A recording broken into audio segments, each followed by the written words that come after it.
And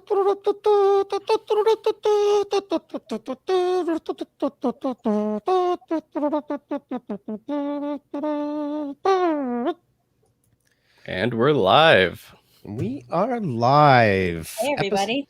Hey, guys. Episode 169. I am Dan Nadelko. Matt Stefanich. April McCall.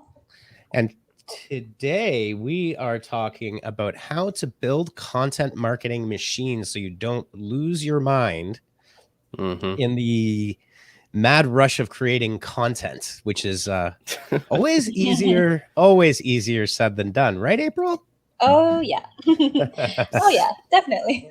Especially leading into the spring and summer months, for sure. I mean, now's the time where people are kind of crunching to get their, a little bit of content calendars going for the early summer months and stuff, even spring, thinking about summer at least. So, yeah, absolutely. And I think one of the key problems that we run into, and look, we run into it as well, even within our team, in putting together strategies that you can use to avoid a content crush, being inefficient, having things like writer's block and breaking down content into different content types that can be repurposed. And it's a really important topic because, one of the things about content is what I like to always say is it's kind of like the hard drive market.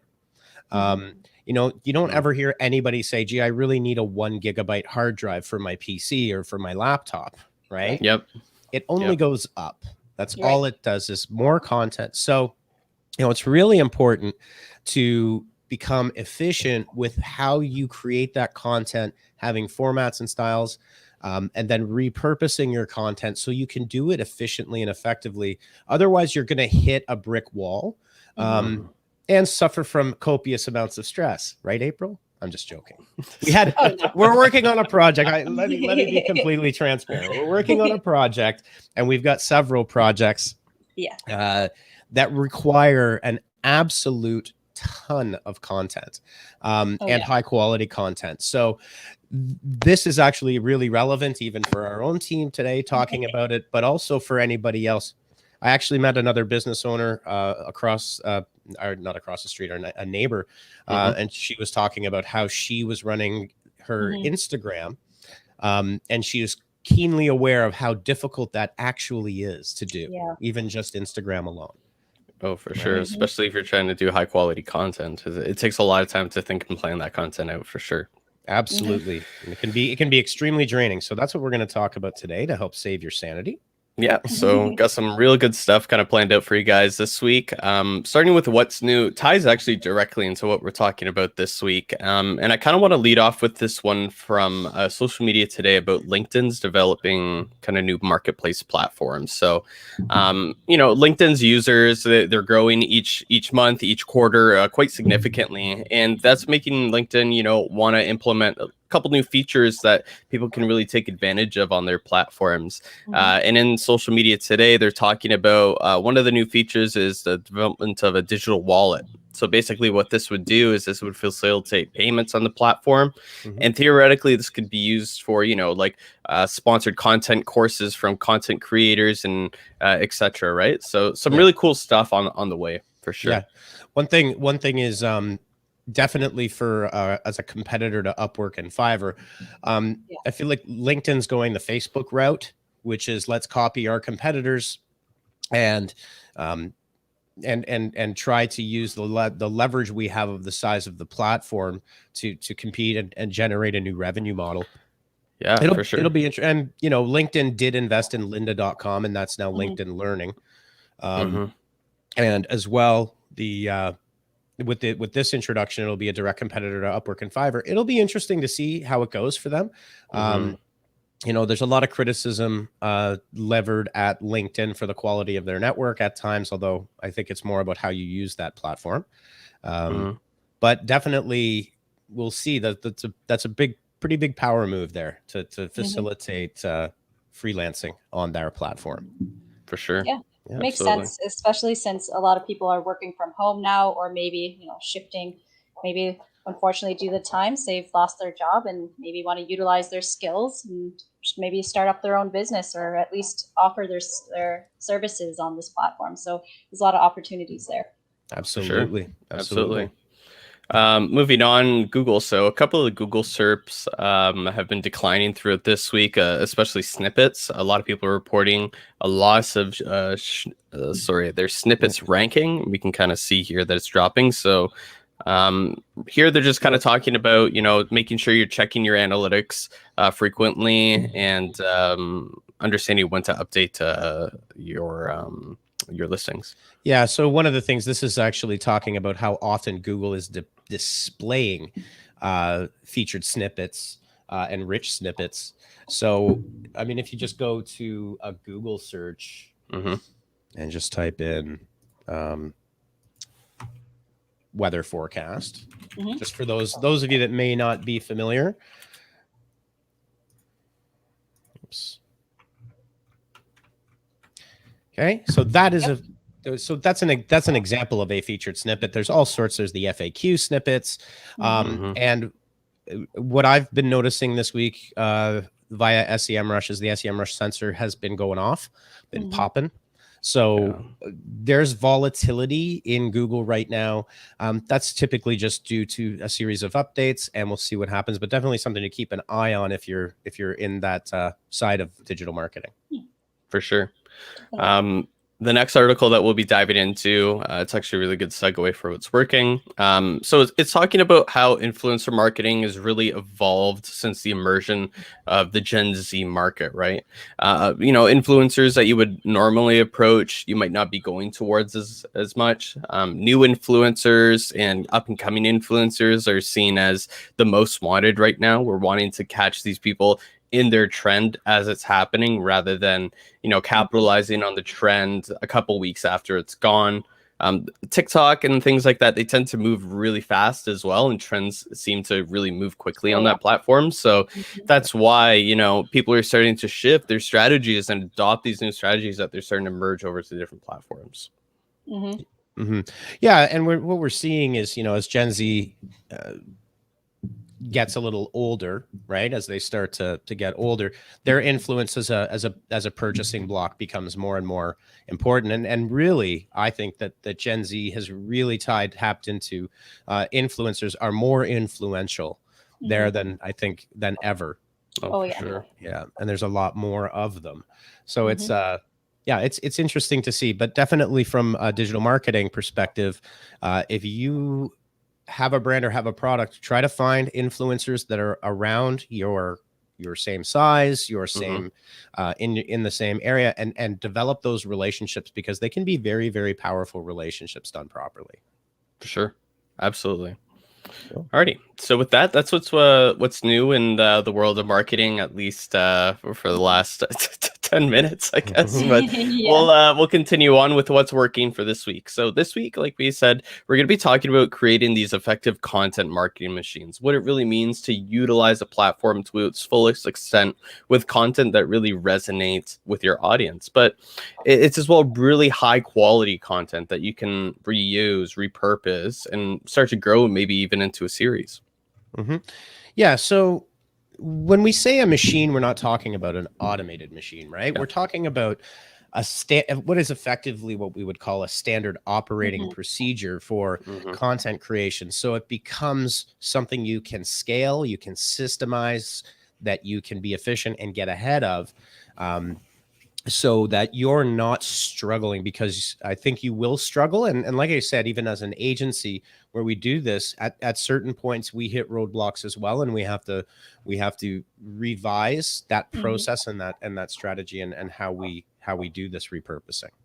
Yeah, absolutely. And a lot of this stuff kind of goes towards, increasing your chance on valuable search traffic, organic search growth, but also relevancy and the ways that you connect with your audience as well. And some of these can be, Cornerstone content, anchor content, live video, podcast, blogs, and even social.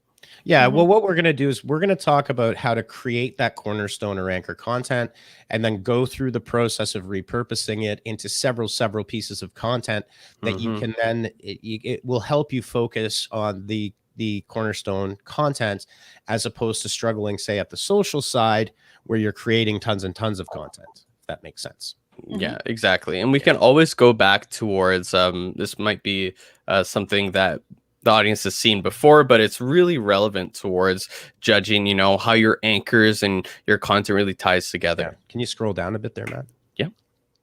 There we go.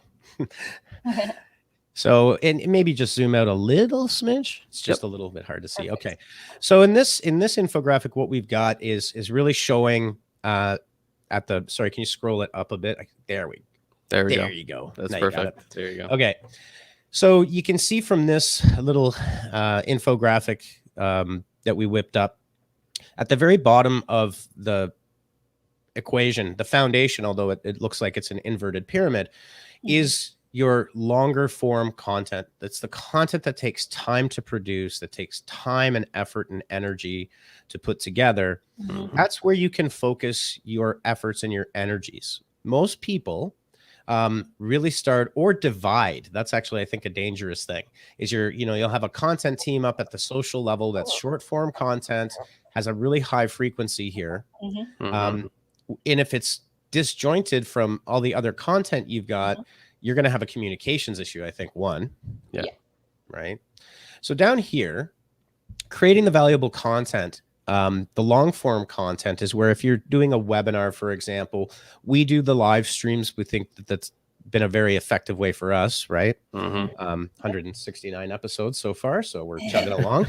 Yeah. But we do put a significant amount of effort into these every single week, talking about the topic and then blocking it out and what are we going to focus on in that. And by focusing on the long form, low frequency content, or lower frequency content, I should say, what you're able to do is then work your way back up this inverted pyramid into case studies, anchor pages, or cornerstone content, create an email series from it. Then you can go up another level, write a blog post series, even have a live video transcribed, right? Create an infographic based on it, slice and dice it into a YouTube video, repurpose into a LinkedIn article. And then you've got all of your short form, higher frequency stuff that you can use to guide your social content strategy. Yeah, for sure. And it doesn't even need to be new pieces of content. You can already go back to your previous content, maybe fix it up a little bit, make it a little bit more, relevant to today's day and age, and then start from there, right? It doesn't need to, this plan doesn't need to be implemented ahead of time, just to kind of like be clear. You can adopt this plan with content that you've created maybe a year ago, 2 years ago, evergreen content, bring it back to life. Yep. All right, let's now that we've kind of covered that. So now we kind of want to talk about, well, how do you create this cornerstone and anchor content, and what's so important about it, and why you need it on your website or even on your social media platforms. So one of the things about cornerstone content is when you're creating cornerstone content and anchor content, you also want to integrate that into your strategic marketing strategy, your strategic marketing plan, right? So for example, for us, where we craft these to solve a specific problem that people in business and digital marketing will have, whether you're a marketer on a corporate team, a solo marketer, an entrepreneur. And these topics are typically very highly searched because there's a lot of confusion, right? And so that's how you want to think about your cornerstone content strategy, are the things that, and they're called cornerstones or anchors because the intention is that they are very highly searchable. They solve a user's problem. And you can continue to build on your previous content, right? I don't know if anyone else has anything to add into this. No, yeah, I think, when you're creating this sort of content, you need to recognize, is it going to be is it going to be front facing? Is this going to be a piece of content that I'm going to be sending out to, my audience later on? what's the goal of this content, right? And this could be, you know, how-to guides, tips, interviews, or even FAQs, and even that adds to your strategies of, you know, SEO ranks and relevancy. Yeah, April, you've implemented a number of these programs with the team. One of our real estate clients, for example, maybe we can talk a little bit about our neighborhood guides. Yeah, definitely. So for an example, for our real estate clients, what we would do is create a neighborhood guide.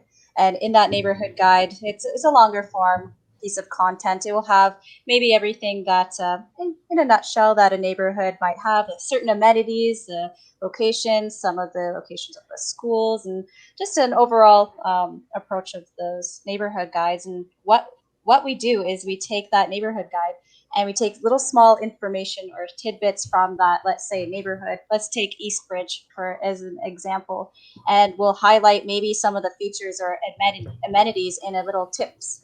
So we'll take that longer form content of our neighborhood guide and we'll say, well, Eastbridge, did you know, has 3 schools. It has, a skating rink. It has all these little features in there. So we'll take little bulleted points and just kind of put it into, let's say, a tips, and that tips can lead to a video. So we usually, you just take that one piece of content you think that is just about a neighborhood, and we've repurposed it depending on where we're posting it. Let's say like on social media.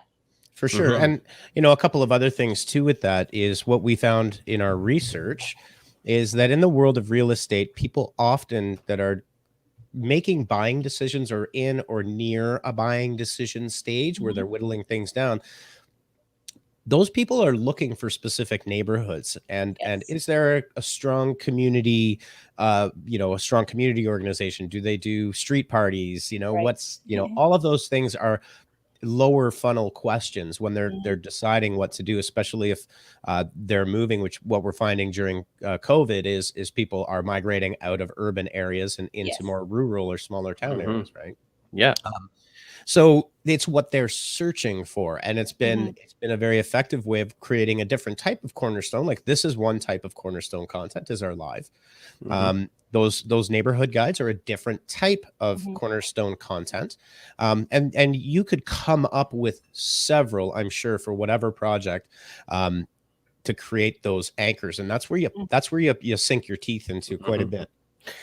Yeah, for sure. A lot of the times when you're creating this type of content too, you want to keep in mind the level of interest that these people are going to have when they're going through this piece of content, right? If this is something that's, you know, catered to people that have really high levels of interest, like maybe when they're ready to make that buying decision or close, kind of like Dan said, right? Make it longer form pieces of content. These people are consumed by this right now. They need the long form pieces of content to keep their interest. If it's something a little bit, you know, lighter, maybe it's a first introduction or first couple steps down the sales funnel, you definitely want to keep it a little bit more high level and not as too in depth, because then you're going to lose people. You're going to make them feel a bit too intimidated and things. Well, and we also want to create a system that, again, this is about having a standard operating procedure for content creation. And you know, what we see a lot of is our content marketers and content creators that are really scrambling at like 7 different pieces and struggling to get to that point. When if you had that piece of Cornerstone content to work from, you can pull those pieces out much more easily. Absolutely. Yeah, I find with that diagram that you showed earlier, a lot of people work reverse, I think. Trying to do the social posts and the LinkedIn, that type of post, and they kind of try to work their way in the reverse. And if that makes sense. Yeah, for sure. Trying to create like 30 to 40 Instagram posts, right? Yeah, or maybe even 4 blog posts that are kind of all tie in together. And instead of doing that, why don't you just create the blog post or create a webinar and then create the single blog posts from the webinar to kind of help you, right? One thing also, and this is just a tip for content creators, is to dictate, like read it out loud. So one of the things that I do when I'm creating content is, rather than sitting there typing it, is I will use my voice dictation on my Mac and I will just talk and it will dictate it out, and then I can go through and I can write it out, right? It's already written out.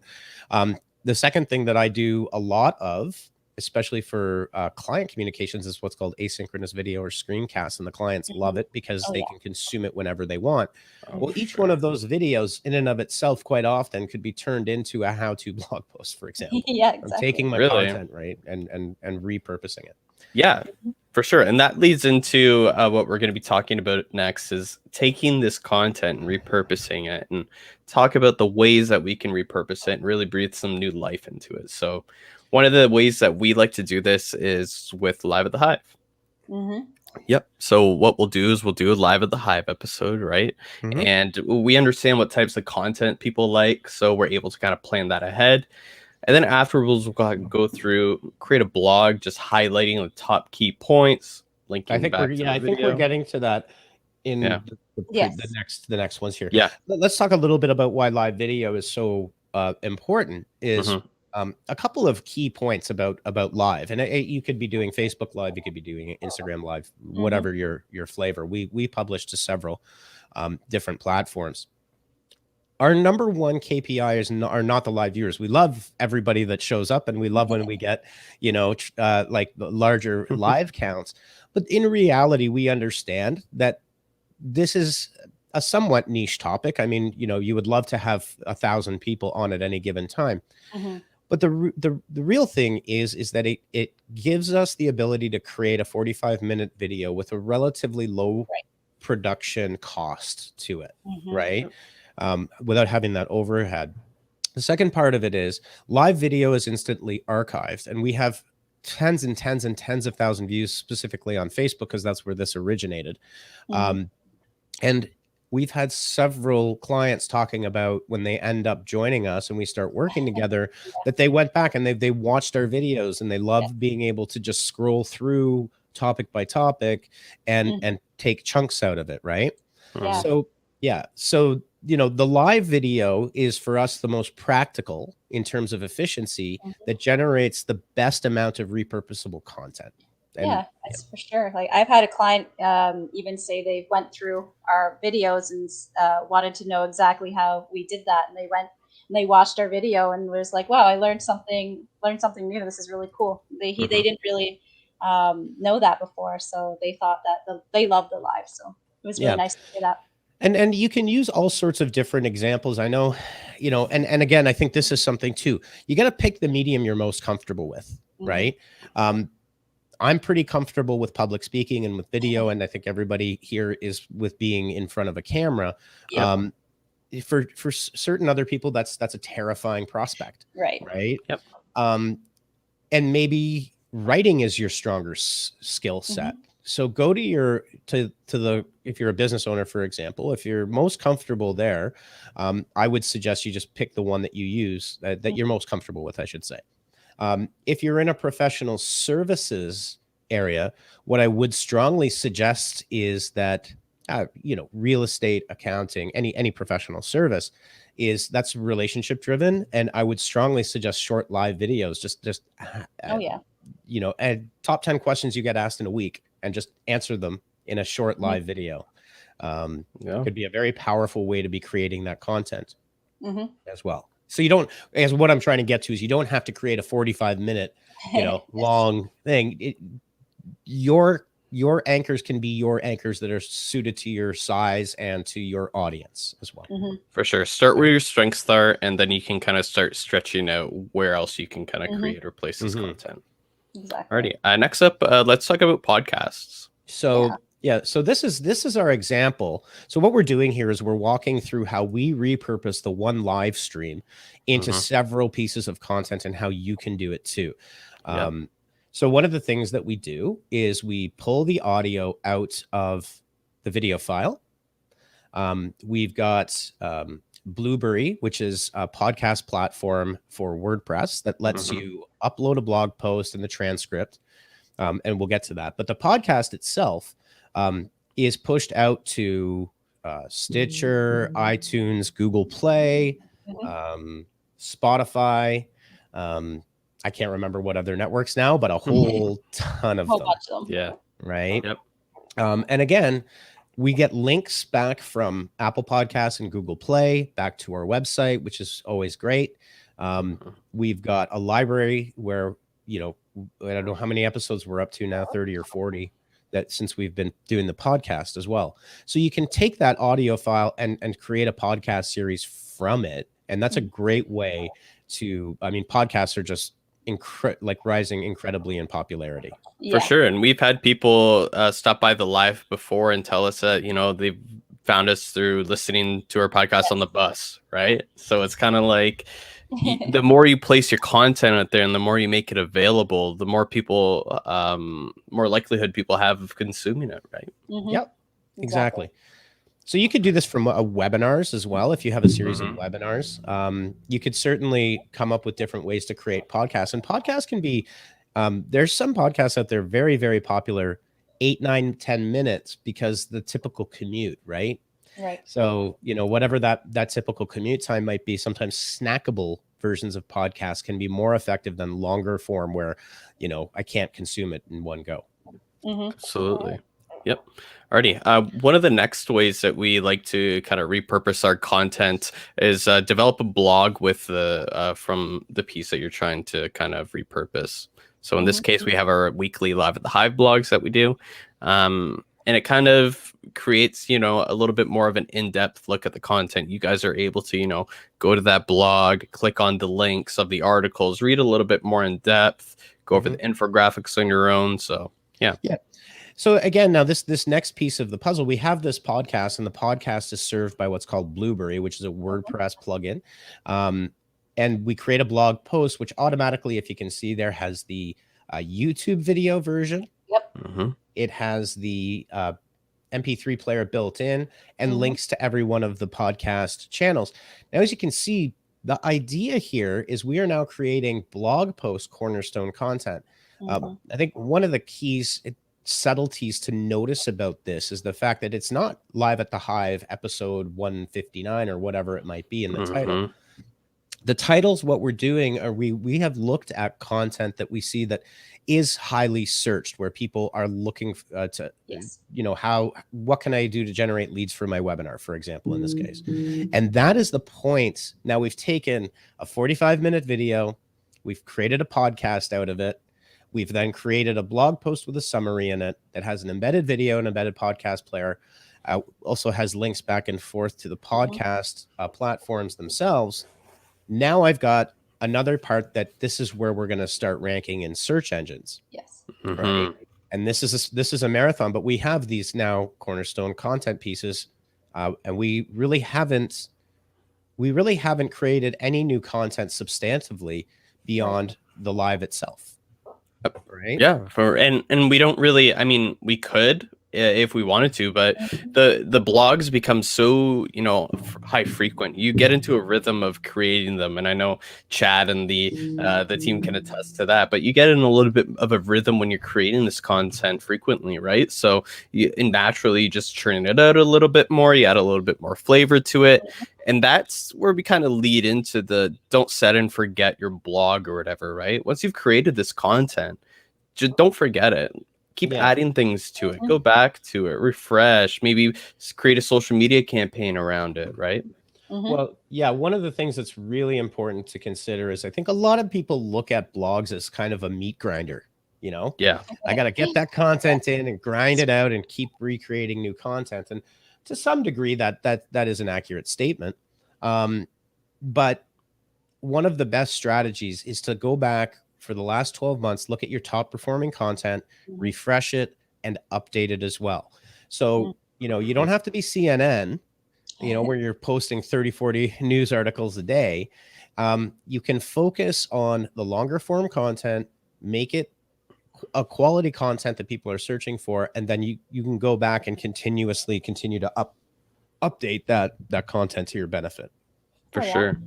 I think a lot of, I know there's a few blogs, even just going on what Dan said, is we just kind of look exactly which blog is ranking, and then we kind of do the research of maybe there's some updates we can do to that blog. And you'd be surprised. There are actually a lot of maybe new content or questions around the topic that you've written for that you can include in that blog piece that just helps helps it all around. For sure. Or even if you're, even if you have a blog that you thought did really well, you create a video and the video outperforms your written content. Maybe go back to your written content and add a little bit more, flavor to it. Maybe link to the video, maybe redo a couple paragraphs if you need to. Stacy says something really good here that I want to bring up before we move on. In April, forgive me, I'm going to cover your face there, but that's okay. Stacy says developing a blog is a great way to dig deeper into the content so users can grab a cup of coffee and consume the content discussed. We all learn in different ways. Some people listen, some like to read, and some people are visual learners. By repurposing your content, you have the right size for all types of audiences. Yeah, Stacy, that's a really good point. For sure.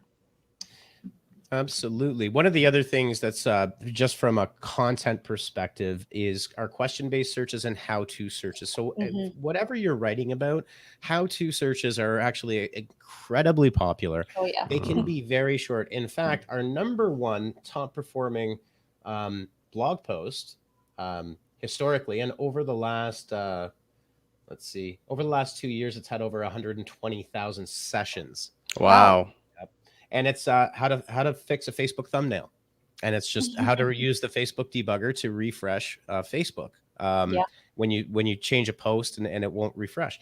And we've got a whole bunch of these. It's our thanks tips series, and those are a different type of content, but they're very easy to produce because they're short, simple how-tos. Right? They take about 20 minutes to pop off if you know what you're doing. Yeah, and like Dan said, maybe you have some place where you might have already explained that, right? And you have a place where you can kind of start off from, whether it's like a video that you send a client or something. Yeah. So a couple of tactics there. A couple of tactics there outside of what we're talking about in terms of the flow. So now just to circle back onto Live at the Hive as being the content example we're talking about, we've created our 45-minute live stream. We've ripped out the audio. We've created a podcast. We've published that podcast via Blueberry to all of the podcast networks. We've created an anchor page for it based on the topic, which embeds the YouTube video and the podcast into the topic points that we discuss in the live. And now what we can then do is we can take that and we're going to start sharing those pieces of content over through to social as well, which will then, help complete a little bit of a feedback loop that will allow people to come back and see it. Again, topically, they're fairly relevant, so they tend to do fairly well, and we get good feedback on that as well. For sure. And a lot of the times people say to us, well, we don't know what to post on social. We don't have any content to post on social. This is the content that you post on social. This is the type of stuff that you share with your audience and your followers, right? It can be long form pieces of content too, like we have over here. This one, I believe, is a LinkedIn one where you can make your content a little bit longer and appeal to people of different platforms, right? Well, and again, you've taken this content repurposing strategy, and what you can see here is that by doing this on social, because we've already put the thought and the planning into the lives, where what we're saying here is, what content can we provide to our viewers, potential leads, potential customers, or peers in the industry? How can we share some knowledge that we have from what we've been working on like mad people all week, right? And so there's a continuity to that content schedule that comes out. It doesn't look like we're just shooting topics all over the place, right? Yeah, it all makes sense. And especially, when people start diving into different aspects of your brand, whether it's your website, your social, maybe a LinkedIn or something, all these pieces really tie together, and it really tells that story that you're trying to share with people. And we've talked about that before on previous lives, but I think it's a really important point that goes with content repurposing. Absolutely. Cool. Just a message. Sorry. Happy Friday, Courtney. Hey, Court. Happy Friday. All right. So then what we do is, because we have this 45-minute video, what we do try to do, and intentionally so, is, at least I try to, is to create little snackable moments within the conversation. So it's easier for the team to go back and say, oh yeah, at 37 minutes and 45 seconds for the next 40 seconds, that's a good clip. We can then clip that using, I mean, Facebook has a clipping tool to create clips from video and create a new post. Yep. So you don't need to be a videographer to do this. You don't need to go exporting stuff into Premiere Pro. You could actually do it directly from within Facebook's video editor interface and create those posts. And you could create out of these. I mean, you could create dozens and dozens of shorter videos. And then you've got one snackable topic, right, that you can then share onto social. So it might be, you know, that little bit there where I started out with, you know, we did the live and the podcast and the blog post, and then we shared the blog post, and now we're at video. Well, that's 6 different pieces of content that we can create, right? And instead of having Live at the Hive episode 159, where we talk for 45 minutes and sometimes we go off topic, we generally stay on topic, but you could have that little snackable bit that someone can catch in 45 seconds, right? And social video is so powerful these days. Yeah, for sure. I've had some of our clients come to us and say, oh, you know, my social strategy, I'm not sure what to post, but they have so many videos that they've done with webinars. And I was like, well, we've got it now. Don't worry. We can take one other tip for if you're struggling with how to create your content, and maybe you don't have all of these touch points, right? One of the things that I like to tell people is just go back in your email and look at your email threads that you've had with your customers and the questions that you've answered. You've got the content. I mean, people are writing emails all day long, answering people's questions, all the different manner of things. Well, there's your content right there. Right? You could repurpose some of those into FAQs and problem solving, that kind of thing. So that's just a simple tactical tip. Yeah, for sure. And, you know, like Stacey said beforehand, right? People have different, you know, types of learning. People like different types of content, right? So maybe turning in a blog post into an infographic. We have, you know, you guys have seen them plenty of times on the live. The creative team makes these beautiful infographics, right? And you can see why they're so successful. You know, they increase the attention span. You know, it catches people's eyes when they go through the feeds, and they can save them for later. Yeah, and you can do it various ways. Like if you, even if you roll back to the beginning there, Matt, just real quick. The infographic that we have for this. Okay. Repurposing one. That content repurposing one I made in Lucidchart. It takes very little creative skill to do this, and it shows. But I'm also conveying an idea with a visual, right? This has actually been, I've used this with clients. I've used this on social. We've used this in the live. So in one sense, the infographic that you're creating, you're trying to tell a story using a visual to make it easier to understand. And if you don't have a huge amount of design resources, it's okay. Tell the story you want to tell and make it look as clean and simple as possible, because these do have a lifespan to them.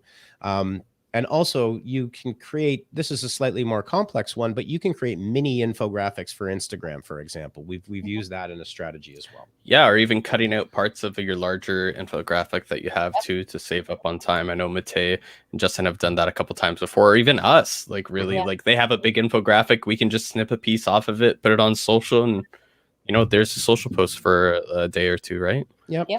And one of the things I think as well, just on social, is not trying to say too much and tell too grandiose a story.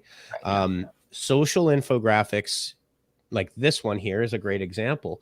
One snackable piece of information that would be of value to your potential audience, right? Convey it quickly, convey it effectively. You can obviously put a larger infographic up there and share that. But considering one infographic may have, you know, well, it's debatable, but 8 to 12 different pieces of information that you can use to create quality, useful information for your audience. Okay, for sure. Yeah, absolutely. And I think here we just have the conclusion. Oh, So Google, how did Google Plus get in there? That's not even a thing. oh, you can tell that this infographics dated for sure. There we go. That ties into, you got to update some of these things.